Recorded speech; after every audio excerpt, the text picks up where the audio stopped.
Hello अस्सलाम वालेकुम। कैसे हैं सब दोस्त? उम्मीद करता हूँ ठीक ठाक होंगे, खैरियत से होंगे।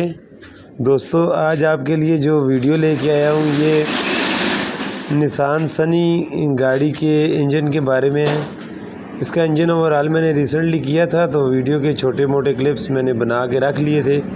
कोई ज़रूरी जगह जो मैंने समझा कि कोई बताने वाली है तो उसकी बना के मैंने रखे थे, इसीलिए कि कुछ इन्फॉर्मेशन है जो अपने भाइयों के साथ शेयर करूँगा। शायद कोई बंदा ये काम करे तो उसको आसानी हो, कोई मसला ना पेश आए।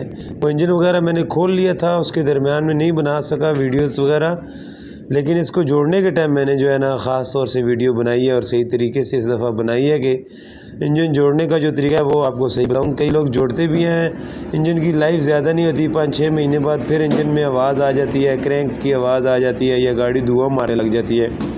तो कुछ गलतियाँ कुछ लोग करते हैं जो कि ज़्यादा हो जाती हैं, लोगों को उसके बारे में पता नहीं होता है। छोटे छोटे कुछ टिप्स हैं इस तरह की कि उनका ख्याल रखेंगे तो इंजन लॉन्ग लास्टिंग होगा, उसकी लाइफ ज़्यादा होगी, ज़्यादा से ज़्यादा वो चलेगा। मैं वैसे लिए मेरा जो अंदाज़ा है, जो इंजन मैंने आज तक अंदाज़ा लगाया है कि आप अगर एक ओवरऑल करते हैं तो उसकी ज़िंदगी 5 साल कम अज़ कम होनी चाहिए और 3 लाख किलोमीटर, इससे पहले उसको कुछ होना नहीं चाहिए।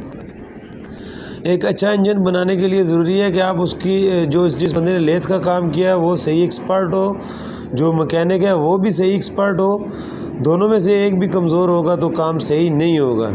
तो लेथ वाले का काम चेक करना भी मैकेनिक की ज़िम्मेदारी है कि उसने सही काम किया है या कि वो काम टरका दिया है वो उसको, या वो जो भी है वो पिस्टन आप अगर उसने बोर किया है तो पिस्टन उसके अंदर ज़्यादा लूज़ तो नहीं रख दिए, या ज़्यादा टाइट भी होंगे तब भी वो जो है वो इंजन की लाइफ कम हो जाएगी, पिस्टन घिस जाएगा जल्दी, और लूज़ ज़्यादा होगा तो जल्दी इंजन धुआं मार जाएगा। तो उसकी एक लिमिट्स होती हैं, हर चीज़ की एडजस्टमेंट होती है। जो मैकेनिक को पता होगी तो उसको पता होगा कि खराद वाले ने जो इंजीनियरिंग वाला है जिसने इसकी सारी मशीनिंग का काम किया है उसने काम सही किया है या कि उल्टा और ख़राब कर दिया।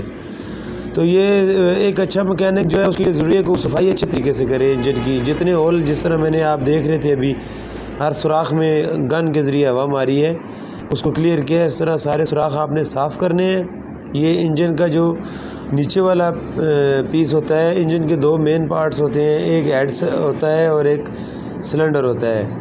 सिलेंडर जो है वो नीचे का इंजन होता है और हेड जो है वो ऊपर की असेंबली होती है। इन दोनों से मिल के इंजन बना होता है। तो ये उसका अभी ये ब्लॉक आपके सामने मैंने रखा हुआ है। इसको ब्लॉक या सिलेंडर भी बोलते हैं, ब्लॉक भी बोलते हैं, टेक्निकल नाम इसका सिलेंडर असेंबली है। इसके अंदर पिस्टन्स लगे होते हैं, क्रैंक शाफ्ट लगी होती है और बाकी की जो कैम शाफ्ट वगैरह हैं वो हेड के साथ होती हैं। तो ये जो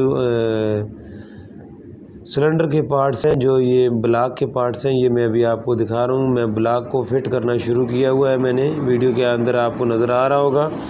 ये क्रैंक शाफ्ट के मेन बैरिंग जो हैं, इसको मेन बैरिंग बोलते हैं, ये मैं इसके अंदर फिक्स कर रहा हूँ। ये बैरिंग फिक्स होंगे तो इसके ऊपर क्रैंक शाफ्ट फिट होगी और फिर उस पिस्टन इसके अंदर लग के क्रैंक शाफ्ट के साथ फिट हो जाएंगे। ये सारी चीज़ें आपस में कनेक्ट हो जाएंगी। क्रैंक शाफ्ट जब आप फिट कर रहे हैं तो अक्सर मैंने देखा है कि अक्सर ये मशीन वाला जो बंदा होता है जो इसको ग्राइंड करता है वो उसका साइज़ थोड़ा टाइट रखता है, इस डर से कि ये आवाज़ ना दे जाए। ये देखें, ये मेन बैरिंग है, ये क्रैंक के बैरिंग है दोनों, एक नीचे का है एक ऊपर का है। जिसमें वो नाली सी बनी हुई थी वो नीचे वाला है, जो बिल्कुल पूरा था वो ऊपर वाला है। इसके ऊपर मैं क्रैंक रखूँगा। क्रैंक रखने के टाइम आपने देखना है टाइमिंग वाली साइड है जो, उसका ध्यान रखना है। वो या अक्सर लोगों को पता ही होती है, क्योंकि उल्टा तो ये फिट होता नहीं है, उल्टा इसको आप फिट नहीं कर सकते।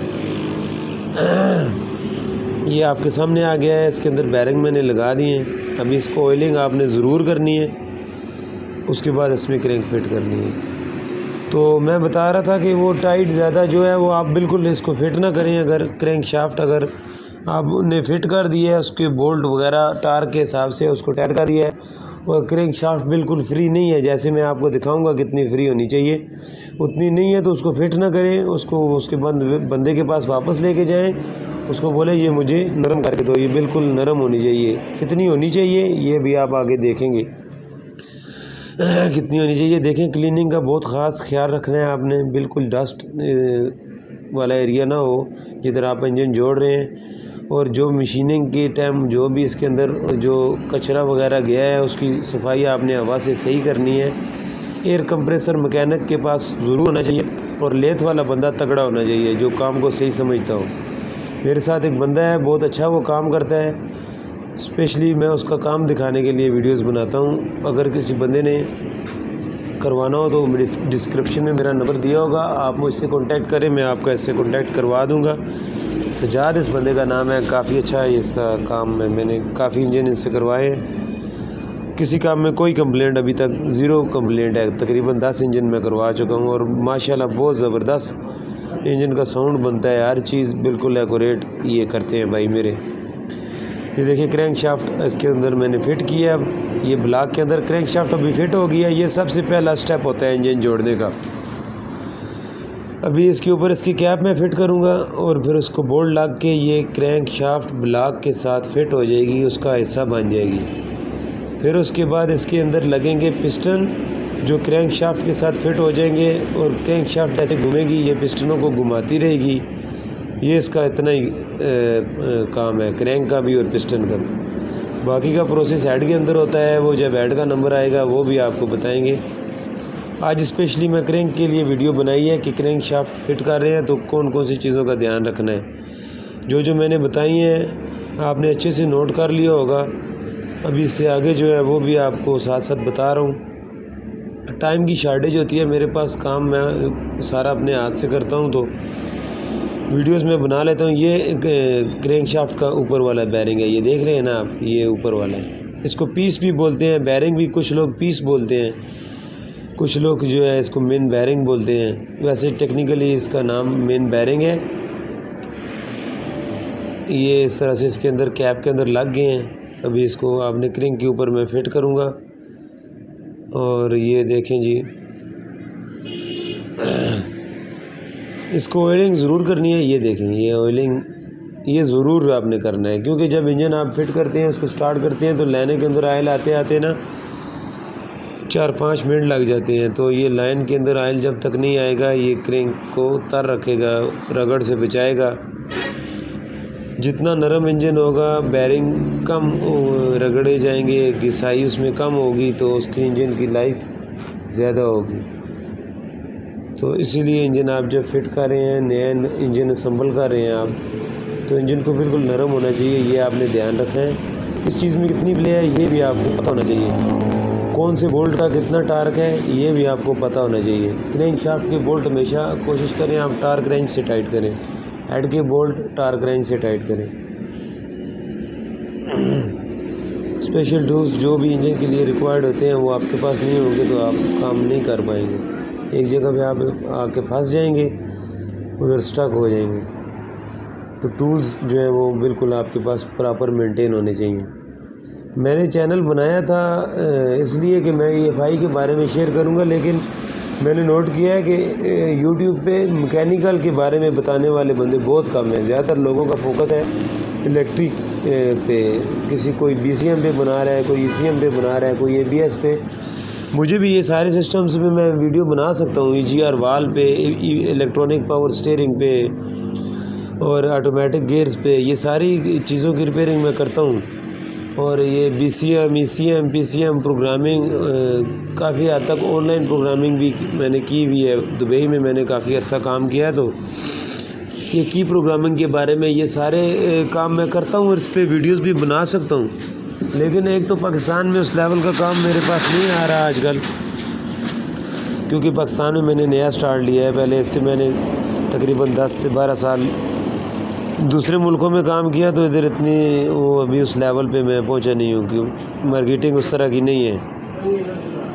तो ये मैंने ये नोट किया है कि यूट्यूब पे कुछ क्या बहुत कम लोग हैं जो मैकेनिकल के ऊपर वीडियोस बनाते हैं। ज़्यादातर लोगों का फोकस है इलेक्ट्रिक्स पे, यानी इलेक्ट्रिक सिस्टम पे जो भी है, जो मैंने आपको बताया अभी। तो मैंने सोचा इस पे बनाऊं। हाइड्रोलिक पावर स्टीयरिंग पे मैंने देखा बहुत कम है, बल्कि न होने के बराबर वीडियोस हैं, वो मैंने बनाई। फिर मैंने और भी टैपलेट्स वगैरह के बारे में भी लोगों को नहीं पता, जो ये शिम वाले हाइड्रोलिक टैपलेट होते हैं ये कैसे होते हैं, उस पे मैंने बनाई। अभी इंजन पे मैंने सर्च किया, बहुत कम लोग हैं जो बताते हैं कि क्रैंक को कैसे फिट करना है, पिस्टन रिंग्स को कैसे फिट करना है, वो भी मैं इस वीडियो में आपको बताऊँगा। वो उस पर वीडियो नहीं है, तो मैंने कोशिश की कि उस पर बनाऊँ जो लोगों को ना पता हो। और ये बहुत मेजर चीज़ें हैं, अक्सर लोगों को नहीं पता होती। इंजन जोड़ने वाले मैकेनिक भी अक्सर ऐसे होते हैं कि बस वो इंजन आपको बना के देंगे और 6 महीने बाद फिर धुआं मार रही होगी, कुछ तो उसी टाइम मार रही होती हैं, और वो कहेगा ये सिलेंसर में है, ये है, ऐसे है, वो आपको टरका देंगे। उस बेचारे को खुद पता नहीं होता। इंजन की थ्योरी आपको जब तक पता नहीं है आप इंजन को फिट नहीं कर सकते। अगर आपको थ्योरी पता है तो आप बगैर टर्क रेंच के भी बोल्ट टाइट कर सकते हैं, क्योंकि आपको थ्योरी तो पता है ना कि इसका क्या काम है, क्या फंक्शन है, इसको मैंने कैसे टाइट करना है, कितना करना है। तो एक्सपीरियंस बहुत बड़ी चीज़ है जी, एक्सपीरियंस से बढ़ के कुछ भी नहीं होता। तो ज़ाती तजर्बा जो इंसान को होता है वो बहुत जो है बड़ा उस्ताद होता है, उससे ज़्यादा थ्योरी भी नहीं है। लेकिन ये है कि थ्योरी फिर भी बहुत मस्ट है, क्योंकि थ्योरी बनी है तो गाड़ी बनी है। जिन लोगों ने कॉपी करना शुरू किया है वो एक अलग चीज़ है, वो सिर्फ कॉपी कैट की तरह जो है कॉपी कर रहे हैं। जिसने गाड़ी बनाई है, इंजन बनाया है, उसने नाप तोल पहले किया है, पूरा कुलिया एक बना के वो चीज़ एक बनती है, बग़ैर नाप तोल के नहीं बन सकती। तो थ्योरी जो है ये बेसिक है, ये आपको पता नहीं होगी तो आप उस तरह से सर्टिफाइड टेक्नीशियन नहीं बन पाओगे। कोशिश करें यूट्यूब पे सर्च करें, गूगल किया करें अपने काम के बारे में। अभी एक पिस्टन है, वो स्लीप के अंदर अगर आप रिंगों के बगैर डाल रहे हैं तो उसकी प्ले कितनी होनी चाहिए और कितनी नहीं होनी चाहिए, यानी कितनी होगी तो वो नॉर्मल है और कितनी होगी तो वो नॉर्मल नहीं है और पिस्टन सीज हो जाएगा। ये एक मैकेनिक को पता होना बहुत ज़रूरी है, लेकिन 90% लोगों को ये बात नहीं पता होती। और जितने लोग वीडियो देख रहे हैं वो उनको पता है ये बात कि ये अक्सर लोगों को ये चीज़ पता नहीं होती। ये भी इधर मैं आपको बताऊँगा। क्रैंक की प्ले भी, जो क्रैंक में आप थ्रस्ट फिट करते हैं उसके बाद एक माइनर प्ले होती है, वो तकरीबन 2000 होनी चाहिए। वो डायल गेज से चेक होती है। फ़िलहाल मेरे पास डायल गेज नहीं है, नेक्स्ट वीडियो में कभी मैं वो आपको चेक करके बताऊंगा कि वो प्ले आपने कितनी रखनी है। और वैसे जब आप एक पिस्टन स्लीव के अंदर डालते हैं तो बग़ैर रिंगों के पिस्टन की प्ले 2000 होनी चाहिए। कोई भी चीज़ जो आप एक डाया के अंदर डाल फिट कर रहे हैं उसने मूव होना है, उसके अंदर प्ले बहुत ज़रूरी है। किस लिए ज़रूरी है? क्योंकि जब गाड़ी स्टार्ट होगी या वो जो भी चीज़ है वो स्टार्ट होगी तो कोई भी घूमने वाली चीज़ के अंदर आयल ज़रूर होता है। तो जो आयल है उसके अंदर वो उस 1000 जो प्ले है उसके अंदर वो उसको कवर कर देता है, चीज़ जाम भी नहीं होती और उसमें प्ले नहीं रहती। वो जो पहले आप जोड़ने के टाइम रखते हैं आयल उसको कवर कर लेता है। कोई भी ऐसी चीज़ जिसकी लंबाई 1 इंच हो उसमें फ्री प्ले जो होगी वो 1000 होगी। 1000 1 इंच का 1000वां हिस्से के बराबर होता है। ये ऑलमोस्ट 0.005 जो है ये 2000 के बराबर होता है। तो 0.05 से छोटी गेज भी नहीं होती। 0.005 का जो हाफ है वो 1000 के बराबर होता है। तो अगर चीज़ की लंबाई 1 इंच है, डाया 1 इंच है, तो उसकी प्ले फ्री प्ले होनी चाहिए 1000। और पिस्टन की लंबाई जो है ऑलमोस्ट जो मेरान वगैरह के पिस्टन है इनकी लंबाई 2 इंच होती है, तो इनकी फ्री प्ले 2000 होनी चाहिए। ये आप ख़ुद भी चेक कर सकते हैं डबल गेज के ज़रिए, डायल गेज। ज़्यादातर इसके लिए जो परफेक्ट टूल है वो डायल गेज है। डायल गेज क्या चीज़ है ये मेरे पास अभी नहीं है, जब वो मेरे पास आ जाएगी तो मैं उसको सामने रख के एक वीडियो बनाऊंगा कि आपने डायल गेज के ज़रिए किसी चीज़ की प्ले कैसे चेक करनी है, और आपको डेमो दूंगा क्रैंक शाफ्ट की प्ले चेक करके दिखाऊंगा भी वीडियो में। नेक्स्ट वीडियो इंशाल्लाह बनाऊंगा उस पर, उसके बारे में भी आपको बताऊंगा। ये क्रैंक आपके सामने तकरीबन टाइट हो गई है और इसको घुमा के अभी मैं आपको दिखाऊंगा कि ये कितनी प्ले लूज़ होनी चाहिए, कैसे इसको घूमना चाहिए, कितना फ्री घूमना चाहिए। वीडियोस के लिए टाइम नहीं निकलता मेरे पास, बस ये मसरूफियत कुछ इस तरह से है। तो वीडियोस पे मैं वीडियो पहले बना लेता हूँ और ऑडियो बाद में उसके देख के दूसरे मोबाइल से रिकॉर्डिंग कर लेता हूँ। तो बस इस तरह से निज़ाम मेरा चल रहा है। कोशिश होती है बस कुछ अगर आपके पास इल्म है तो किसी दूसरे तक पहुँच जाए, मकसद यही होता है। इसके अलावा और किसी ने किसी को क्या देना है, क्योंकि मैंने अक्सर नोट किया, अक्सर लोगों को इंजन जोड़ते हुए देखा भी है, तो बेसिक नहीं पता होती किस चीज़ को कैसे टाइट करना है और कैसे टाइट करने के बाद उसको चेक करना है कि वो आया सही भी है या कि वो बस उसको आपने फिट करके और चला देना है। नहीं, उसको चेक भी करना है कि वो सही है या नहीं है। ये शाफ्ट तकरीबन टाइट हो गई है जी, इसको मैं फाइनल ज़ोर लगा रहा हूँ। मेरे पास अभी टार्क रेंच भी नहीं है। टार्क रेंच का इस्तेमाल कैसे करना है उस पर भी वीडियो बनाऊँगा, मेरे पास आ जाए तो। मेरे दोस्त ने कोरियर किए हुए हैं, थोड़े दिनों में मेरे पास वो पहुँच जाएंगे। वो जब आ जाएं तो उस पर भी वीडियोस बनाऊंगा, उसको कैसे इस्तेमाल करना है। ये बहुत टार्क रेंच बहुत अच्छी चीज़ है। टार्क रेंच से आप बोल्ट टाइट करेंगे तो आपके हाथ में कभी भी बोल्ट टूटेगा नहीं, क्योंकि उसको टाइट ही आप इतना होगा, ओवर टाइट नहीं कर पाएंगे। उससे उतना ही होगा जितना उसको करना है। इसकी जो स्पेसिफिक टार्क है उतना ही टाइट होगा। स्पेसिफिक टार्क से ज़्यादा टाइट का बोल्ट नहीं होगा। लोकल लैंग्वेज ज़्यादा मैं इस्तेमाल करता हूँ, क्योंकि आजकल इंटरनेट तक रसाई हर बंदे की है। तो जो ये वीडियो मेरी देखेगा वो कोई हो सकता है लोकल मैकेनिक ही हो, तो उसको समझ आनी चाहिए कि मैं क्या कह रहा हूँ।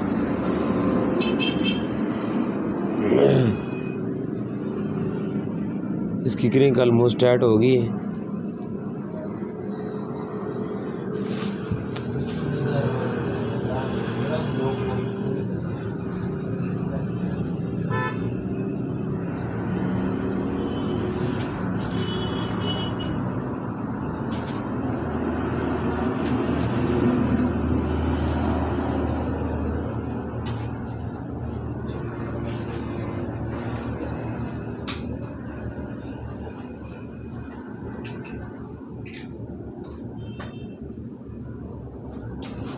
ये देखिए क्रैंक आपके सामने मैंने घुमाई है, किस तरह उंगली से ये घूम रही थी। ये क्रैंक को ऐसे ही उंगली से घूमना चाहिए, इतना ही फ्री इसको होना चाहिए, ठीक है ना। मैंने देखा लोग पाने से घुमा रहे होते हैं आगे जनाब, वो मेन पुली का बड़ा वाला बोर्ड लगा के। ये देखें ये थ्रस्ट वाशर है, बहुत इम्पोर्टेंट चीज़ है। ये क्रैंक की आगे पीछे प्ले को कवर करती है। और इसको फिट करने के बाद इसको चेक करने के लिए डायल गेज हो ना, तो एक तरीका है, उससे आप चेक कर सकते हैं कि क्रैंक ज़्यादा टाइट या लूज़ तो नहीं है। उस पर मैं वीडियो बनाऊंगा। मेरे पास अभी डायल गेज नहीं है। मेरे एक दोस्त ने दुबई से, अली भाई हैं, उन्होंने कोरियर करवा दी है, वो मुझे मिल जाए। ये दो चीज़ें हैं, टार्क रेंच और डायल गेज। उससे बहुत आपके हज़ारों काम उससे होंगे। ये आपके पास ज़रूर होनी चाहिए, मैं आपको दिखाऊंगा अभी वीडियो में। और वो पाकिस्तान में मिलती है, ये नहीं कि मैं बाहर से मंगा रहा हूँ तो बाहर से मिलती है। सिर्फ मेरा भाई है बस, वो उनसे मैं मंगवा रहा हूँ। ये देखें ये क्रैंक उंगली से ऐसे घूमनी चाहिए। क्रैंक शाफ्ट उंगली से इस तरह घूमेगी तो मतलब आपकी क्रैंक शाफ्ट बिल्कुल ठीक है। ज़रा सी भी सख्त है तो आप उसको फिट ना करें, वो मशीन वाले के पास लेके जाएं, उसको बोलें इसको सेट करके दो भाई, मैं इसको ऐसे फिट नहीं करूँगा। ये कस्टमर मैकेनिक का ख़राब होता है, लेथ वाले का कुछ भी नहीं जाता।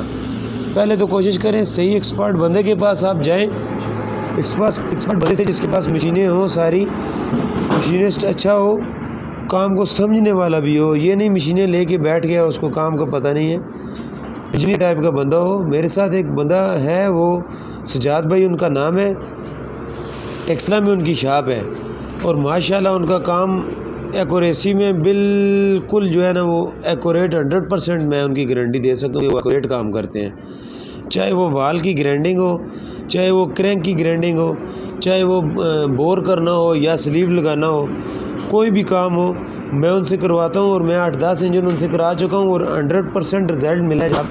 कस्टमर मेरे बहुत खुश हुए हैं और हर बंदे ने कहा है कि गाड़ी का साउंड बहुत अच्छा बना है, ठीक है ना। तो अगर किसी बंदे ने काम उसको करवाना हो तो एक बार चेक करें, मुझसे कॉन्टैक्ट करें, डिस्क्रिप्शन में मेरा नंबर है, मैं आपका रब्ता कराऊँगा उनसे। आपने एक दफ़ा काम कराएं, इंशाल्लाह आपको बहुत मज़ा आएगा, गाड़ी का साउंड बहुत अच्छा बनेगा। ये देखिए अभी ये ऑलमोस्ट पूरा फिटिंग हो गई है। अभी इसको उंगली से घुमाएं तो ये बिल्कुल हाथ से क्रैंक को घूमना चाहिए। ज़रूरी पॉइंट्स बता रहा हूँ बस।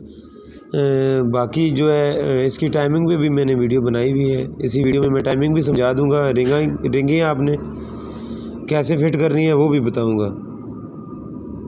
तो टाइम की थोड़ी शॉर्टेज होती है, नहीं तो मेरे पास कोई DSLR की अरेंजमेंट हो तो मैं लगा के रख दूँ और वीडियो बनती रहे, लेकिन ऐसा है नहीं है। मोबाइल में ही वीडियो बनाता हूँ और मोबाइल से ही बाद में अपलोड करता हूँ। ये फाइनल अभी हो रहा है जी। थ्रस्ट डालने के बाद ये वाला मेन जो है इसको आखिर में मैं टाइट कर रहा हूँ। ये फिट करके अभी देखें क्रिंग गाड़ी की बिल्कुल फ्री होगी, बिल्कुल सख्त नहीं होगी।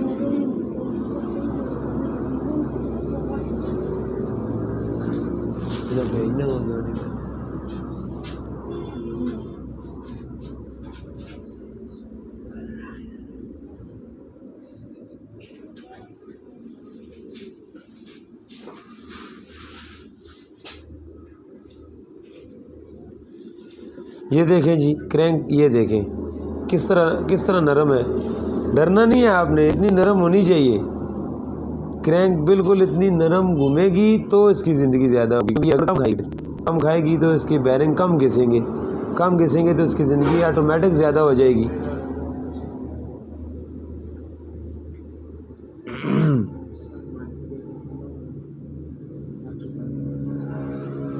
ये इसकी मेन सील है। ये सील ये फ्लाई व्हील वाली साइड पे आती है। इंजन की जो सीलें होती हैं उसमें से इसको मेन सील बोलते हैं। अक्सर ये लीक हो जाती है तो ये वाली सील मेन सील होती है।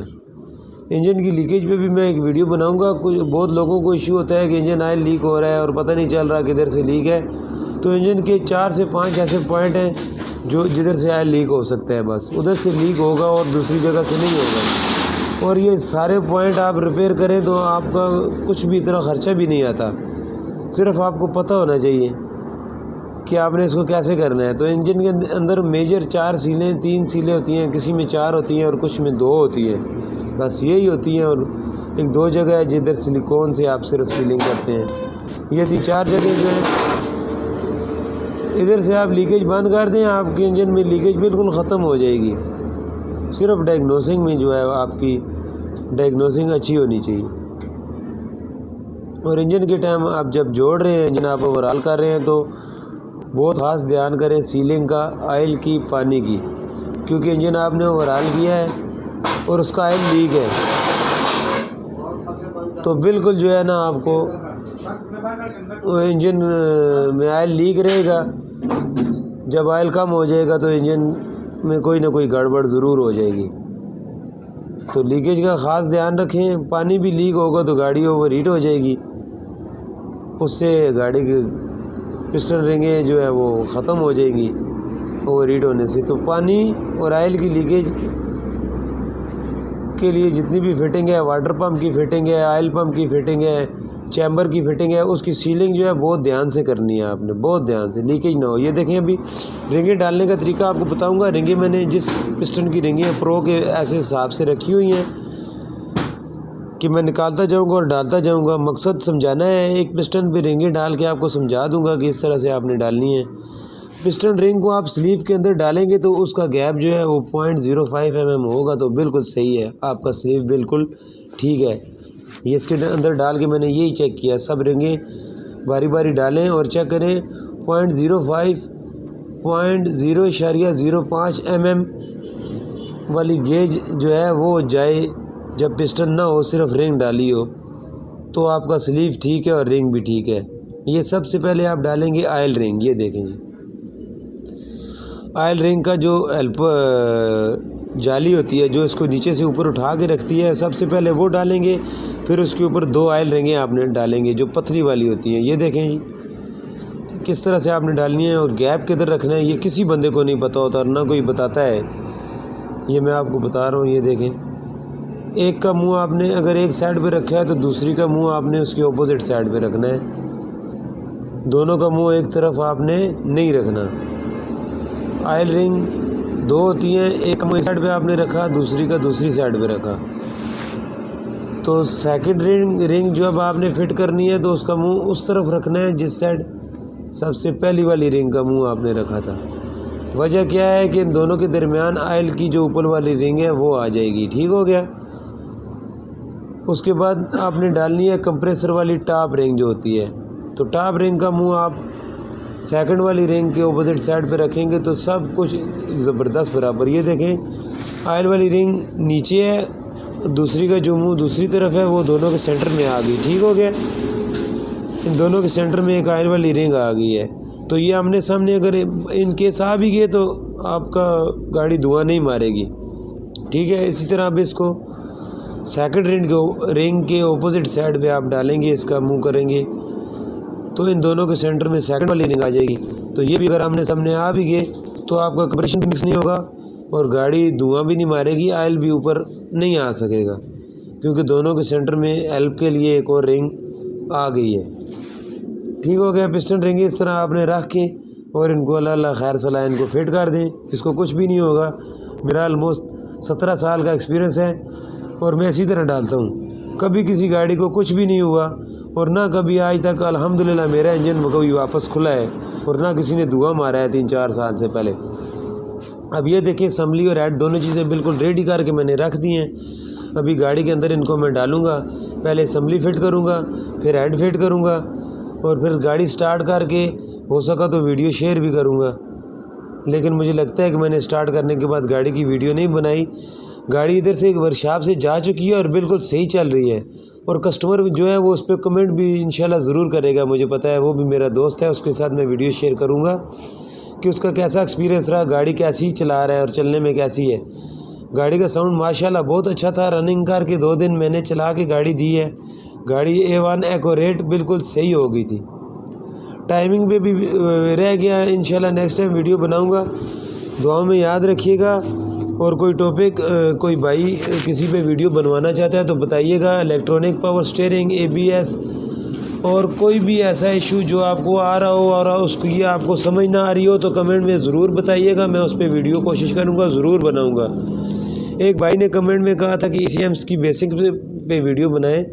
तो ECM किसी गाड़ी का मेरे पास अभी आए कोई ख़राब तो उसकी बेसिक्स भी मैं साथ बताऊंगा और फॉल्ट भी बताऊंगा कि कौन सी ऐसी ख़राब हो तो क्या फॉल्ट आता है, कौन सी ऐसी ख़राब हो तो क्या फॉल्ट आता है और फॉल्ट ECM के अंदर, इंजन कंप्यूटर के अंदर क्यों आता है। ये भी सारी पूरी एक वीडियो बनाऊँगा 20-25 मिनट की, जिसमें आपको ECM का, इंजन कंट्रोल मॉड्यूल का पूरा फंक्शन आपको समझ आ जाएगा। तो बस ये वीडियो पसंद आए तो लाइक ज़रूर कीजिएगा, अपने दोस्तों के साथ शेयर कीजिएगा। जितना हो सके दूसरों के लिए आसानियाँ पैदा करें। इल्म बांटने से जो मैंने अपना ज़ाती मेरा एक्सपीरियंस रहा है कि इंजन बांटने से इल्म बांटने से उसमें इजाफ़ा होता है, कमी नहीं आती। ये मेरा बिल्कुल ज़ाती एक्सपीरियंस है कि दूसरों को सिखाते सिखाते कुछ ऐसी चीज़ सामने आ जाती है जो आपको भी नहीं पता होती और पता चल जाती है। तो अपना इल्म दूसरों के साथ शेयर करें, जितना हो सके दूसरों के लिए आसानियाँ पैदा करें और जितना हो सके मेरा चैनल अपने दोस्तों के साथ शेयर करें, वीडियोस को शेयर करें और कमेंट में कोई गलती हो, कोई इस तरह का आपको लगे कि मैं चीज़ें जो नहीं बता पाया वो भी बताएं, मैं नेक्स्ट टाइम वो भी बताऊंगा। दुआओं में याद रखिएगा भाई को। अल्लाह हाफिज़, फ़ी अमानिल्लाह।